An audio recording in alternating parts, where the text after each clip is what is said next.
Welcome to the Seller Roundtable e-commerce coaching and business strategies with Andy Arnott and Amy Wees.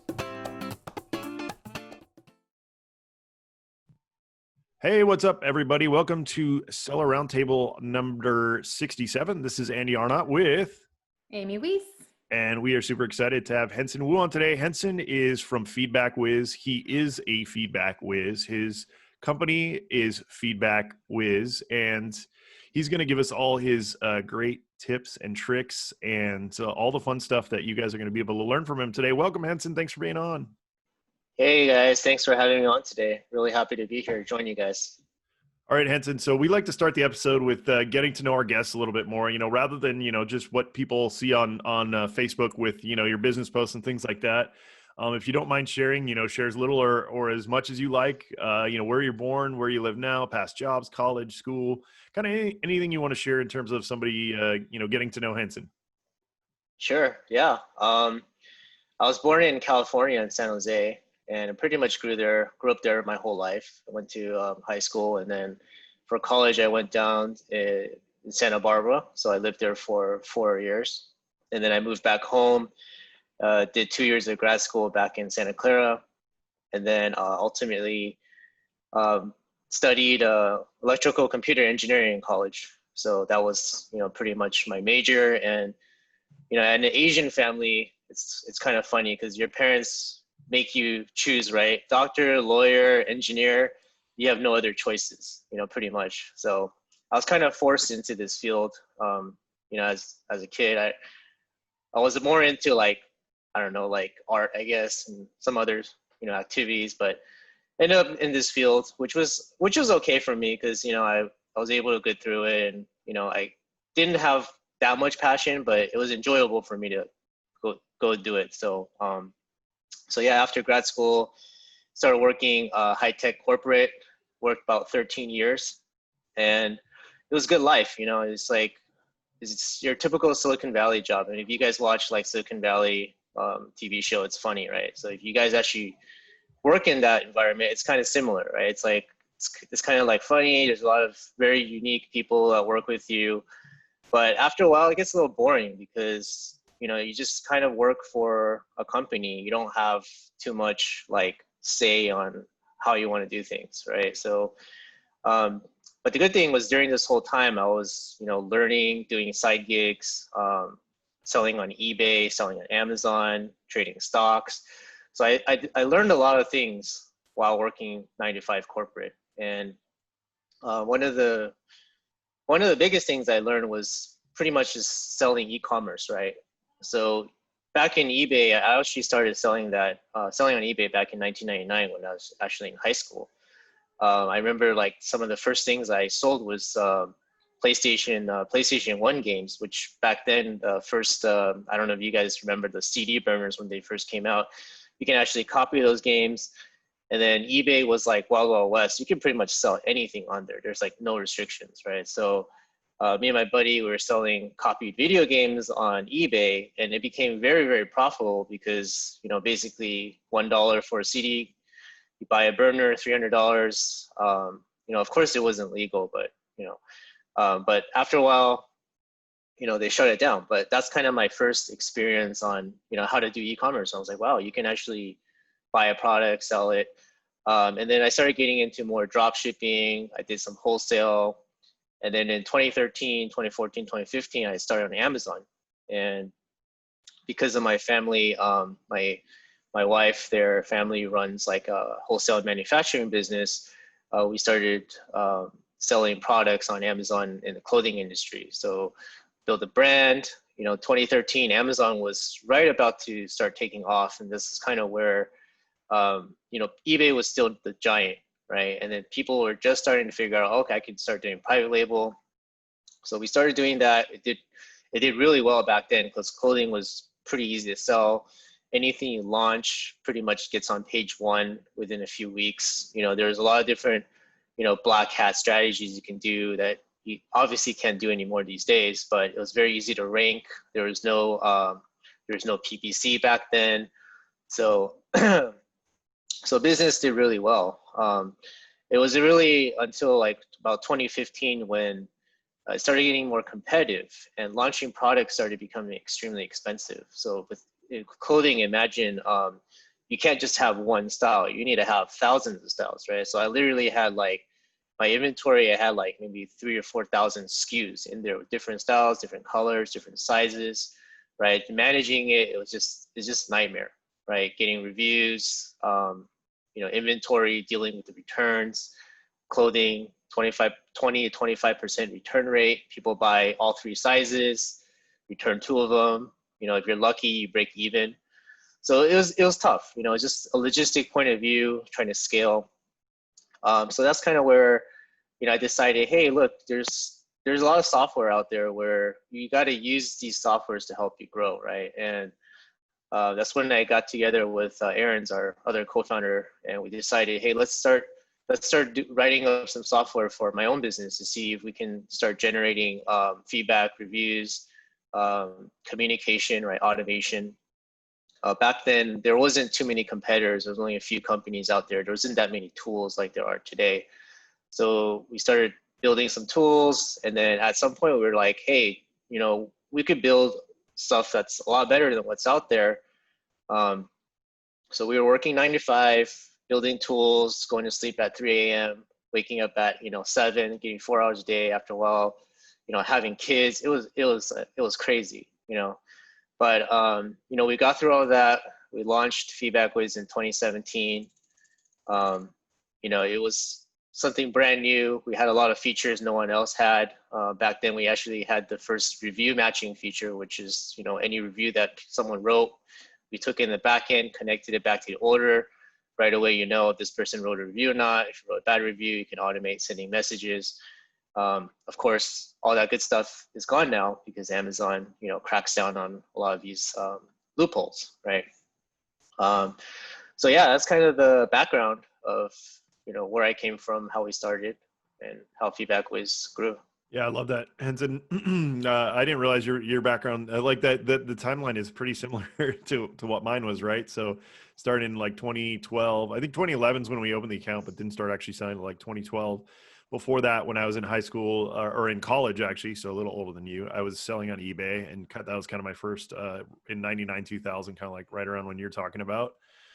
So similar timeline. That's pretty interesting. And then of course, doing the software thing, staying up till 4 a.m. with kids, all that. I remember, like I said, it sounds familiar. But yeah, it's interesting because early on, back in those days, like you said, Amazon was a lot more fun, even though the hijacking and all that was a real big issue back then. It was hard to deal with that. But besides that, though, it was like, how fast can you spin up new products, right? The more products you could spin up, the more success you would do, just because, like you said, if you had any type of technical background, SEO background, which I had, it was like, taking candy from a baby in terms of getting ranked and things like that. The game's definitely changed now, but as long as you stay up on what's working, it still can be that way because there's so many people. Like you said, Henson, if you're not utilizing tools for your Amazon business, somebody else is most likely your competitor, and that's why they're beating you. So it's interesting to get that point of view.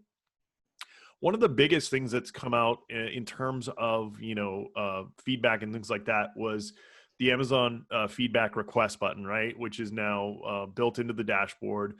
Which I'm sure initially you guys were kind of taken aback by that, because it's sort of what you guys are doing. I know you do so much more. Do you think that's a good solution for people, and if not, why? It's absolutely a good solution because for certain sellers, the biggest problem that happened in the last 6 months was that Amazon started to crack down more on buyer-seller messaging. The type of communication you send out, the way you ask for reviews, the number of reviews you sent. They had all these policies actually in place for many years. It's just they never enforced it, until recently. And the main reason they wanted to enforce it was to try to cut down on all the, the nonsense that sellers are sending to buyers, and then buyers are just like, they don't want to see all this spam, right? They kind of consider it as spam. So they came out with this solution where it's very simple, right? It's all they have to do is click a button. It's like a templated email from Amazon. It comes from Amazon. It's legit. You don't have to worry about getting suspended. And it's really easy to use, especially for the beginning seller. So definitely sellers have been seeing pretty good success with it. And one of the main reasons really is that because there's a separate opt-out list right now. So with buyer seller messaging, with any type of communication with Amazon, if you didn't know, there's actually a communication section within the Seller Central that you can actually, or the buyer side of Amazon, where you can opt out and say, I don't want to receive any messages from the seller, right? So with buyer seller messaging, a lot of buyers opted out, so they can't receive these messages anymore. And then when they launched the review request button, there's still an opt-out list, but it's a different list. So it's kind of like they resetted the whole thing. So now, if you're sending it out, most of the people are going to receive that message, right? And then they have the opportunity to say, hey, do I want to opt out? Do I want to keep getting it? So the initial release is really good because they, most of these messages are getting through. Yeah, that's interesting. On that note, though, I mean, the review button is just like a click. It's a manual thing.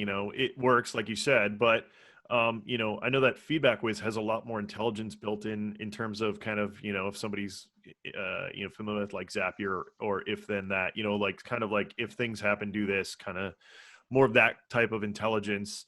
So what are you guys doing at Feedback Wiz in terms of the feedback and how to help people, get better results? So with Feedback Wiz, we've always, been telling people, let's do customized emails, because with customized emails, you have the ability to brand, right? If you have a brand, you can throw it inside the email template. You can customize your subject line to get higher conversion rates, right? With the review request button, you can't do these kind of things, right? It's whatever Amazon provides to, whatever they want to show. And the problem is it becomes a little dull after a while, because if you're buying on Amazon, you're going to get one of these. It's always going to look the same. And after a while, you're just going to be like, oh, it's that email again, right? So then you start overlooking it. So I think over time, the value of the review requests is going to start diminishing little by little, just like how Amazon used to automate the feedback section. Now with Feedback Wiz, we actually have a solution now for the review request button. So we can actually now automate it with what you used to do with buyer seller messaging. So what I mean by automate it is traditionally what we do is we have a lot of data coming in for your orders. So we can see like, did this person leave you a seller feedback? Did they return a product, right? There's a lot of data points that come in for the order. And then from the campaign side, you have the ability to either target or exclude these type of orders. So one of the other downsides that we've seen with the review request button is that because you don't have this extra data coming in, a lot of times, people with, like, for example, if I was selling clothing and a quarter of my sales were return or refund orders, obviously there's an issue with most of those return refunds. And I probably don't want to ask those people for reviews, right? So I'm sending it out to every single person. What you're going to end up noticing is that, yes, my review rate is going to go up. My negative review rate is also going to go up along with my positive, right? And that's one of the solutions with Feedback was like, hey, we wanted to, help sellers to eliminate asking for those kind of orders. So now with this solution we have, you can now incorporate the campaign settings with, let's say I don't want to send it to anyone who would return or refund my order. They can also use the review request button together in tandem, which makes it really great. And there's no Chrome extensions, there's no external programs you're running. You can send it any time of day, right? That was one of the other issues too, is when do you actually send it, right? Because someone has to go in there, manually click it, right? And depending on, there's different strategies on like what's the best time to send. Some people say 7 a.m., 8 a.m., 6 p.m., right? Depends. So you have the ability now to configure these settings and automate it. Yeah. That's awesome. So what other methods would you recommend for increasing review rates? You've talked about kind of using the review request button. Everybody has this big problem of, how do I get more reviews? Do you have any other methods you can recommend? Yeah, so I've been talking with some of these bigger sellers recently, and they've actually been using a hybrid version. So what I mean by hybrid is they're actually using both buyer-seller messaging and the review question together.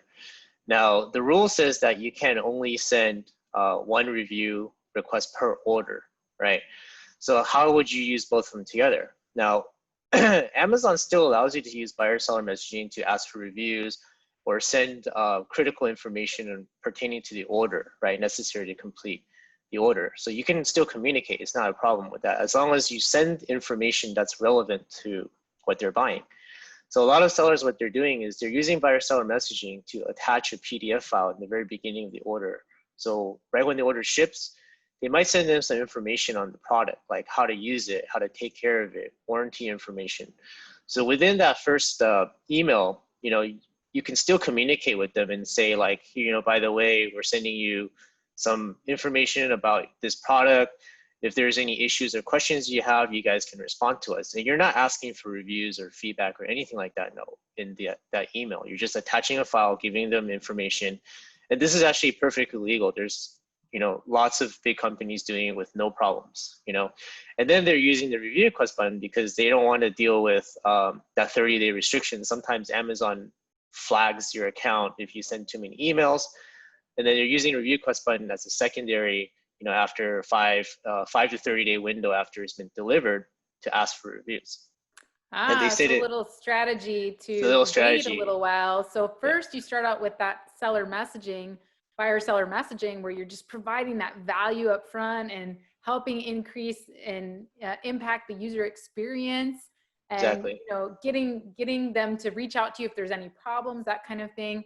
And then after 30 days, when you can no longer message them, you're requesting a review. And since FeedbackWiz is telling us, oh, this is somebody who hasn't returned, who hasn't had a problem with it, that's a great strategy. Awesome.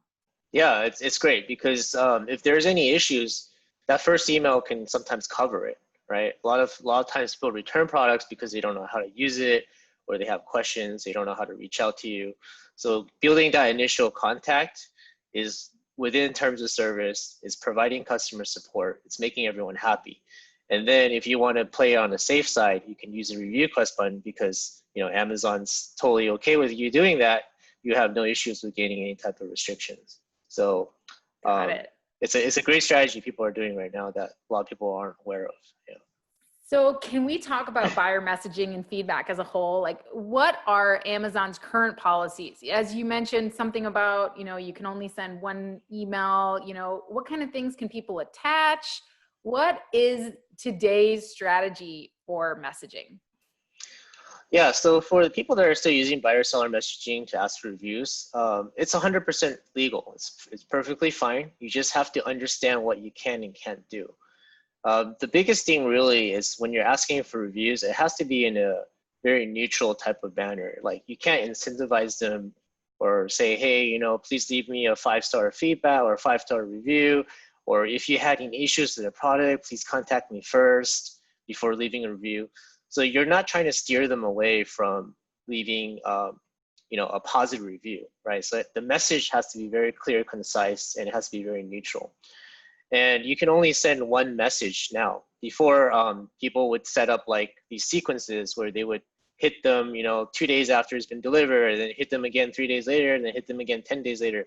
So Amazon has really cut that out and said for each order, you can only send one review or feedback request. So if you're asking for reviews or seller feedback, you have to combine them together. You can't send like one separate review. You can't send one separate feedback. So is that just one email total that Amazon allows now? So whether or not you're asking for feedback, you mentioned you can send an email right after they buy the product if you're sending them information about the product. So if you use a strategy where you first send them information and then can you send another email that asks for feedback? How does that work? What are the total emails that you can send, and what are some strategies outside of reviews, just general, sending emails? What are some strategies that people are using that are relevant right now with the rules? As far as I know, the only restriction is that you can only send one review request per order. But that doesn't mean you can't send multiple emails to them.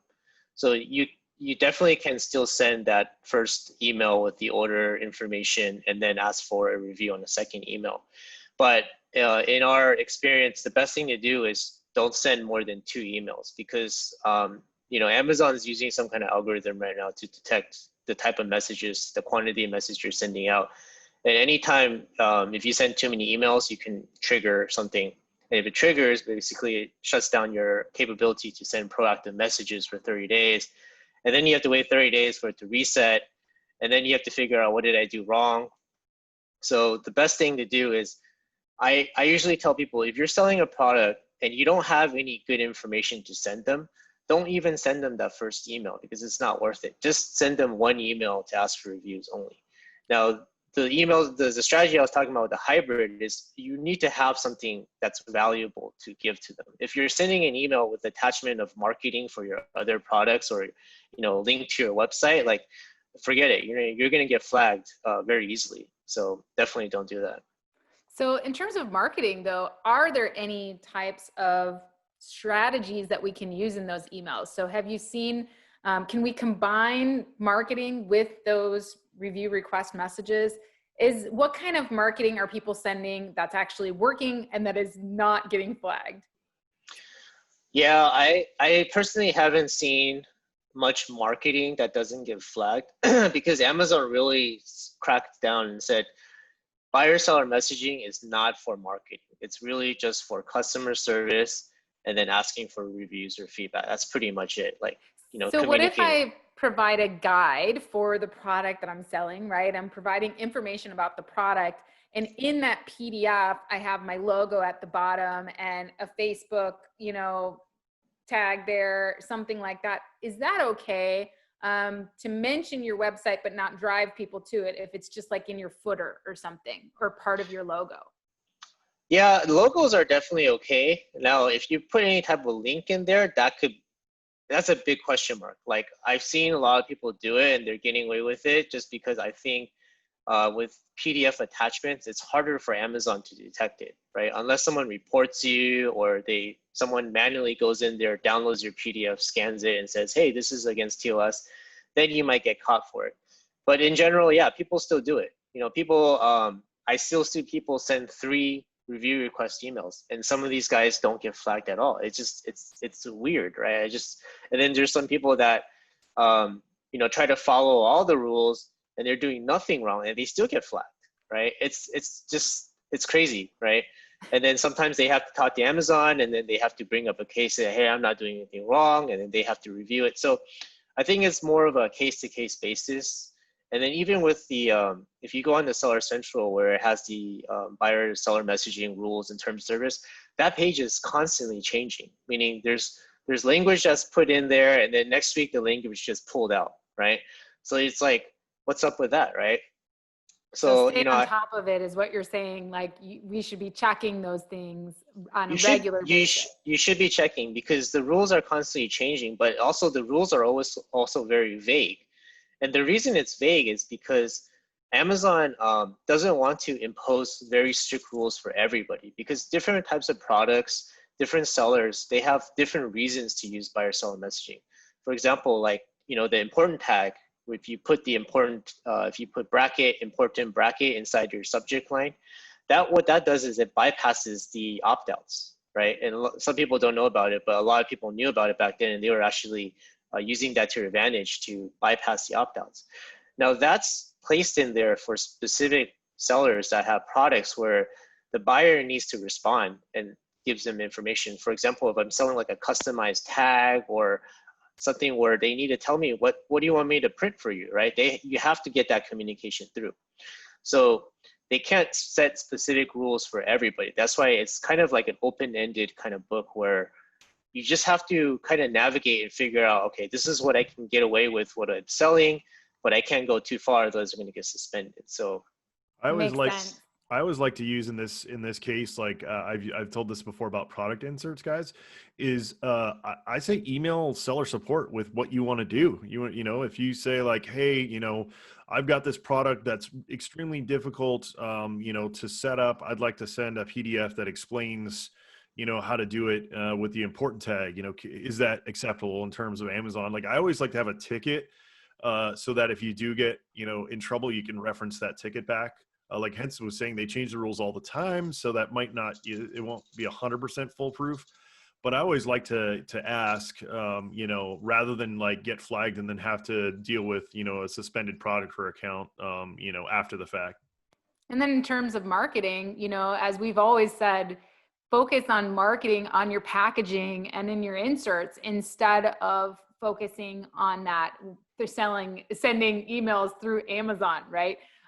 Because you're going to be able to, we get a lot of traffic just to our Facebook page, and all we have is the little alias on there and the Facebook.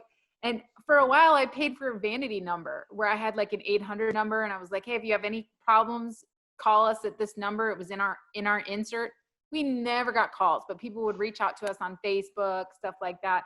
So, it's I think better to include that right in your packaging. That's okay. That's normal to put that in your packaging, to have your Facebook thing there. It's not okay to say, hey, go, and people always get afraid of this. It's not okay on your insert to be like, go to our website to save 50% on your next purchase, because that is a clear violation. You're driving traffic away from Amazon to ask them to buy something cheaper over there. No retailer would be happy with that, including Amazon. So don't do things like that. But it's okay to say, visit our website for free product manuals, or to sign up for our warranty or something like that, where you're not deliberately trying to drive traffic away from Amazon.